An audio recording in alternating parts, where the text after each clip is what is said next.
Now listen to part of a talk in an art history class.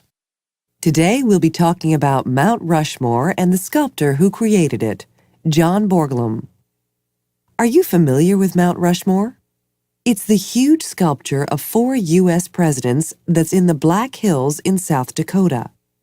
The 4 presidents in this sculpture are, from left to right, George Washington, Thomas Jefferson, Theodore Roosevelt, and Abraham Lincoln.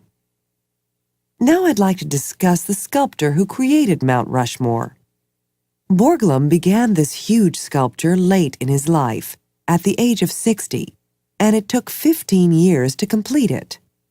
Borglum actually died at the age of 74, about a year before the sculpture was completed. It was Borglum's son who finished Mount Rushmore after his father's death. Borglum hadn't expected that the project would take so long to complete. When he began the project in 1927, he thought he would be able to finish it within 5 years, but it took 15 years instead. There were several causes of the delays, and one of them was government red tape. Do you understand what I mean by red tape? I guess I'd explain it as problems that come from dealing with government bureaucracy. Well, the project was originally commissioned by the federal government. This means that the federal government funded the project, and also that it had to approve decisions that were made concerning the project. Borglum found, when he had to deal with the government regarding each decision, that the project got slowed down considerably. This type of problem is what I'm calling red tape. In addition to problems with the government, or problems with red tape, the project was also slowed down considerably by Mother Nature.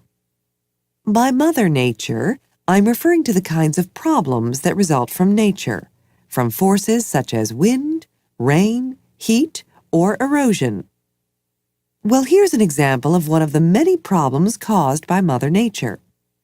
When Borglum was working on carving the face of Thomas Jefferson, a large crack developed in the stone, and Borglum actually had to move Jefferson's face because of this crack.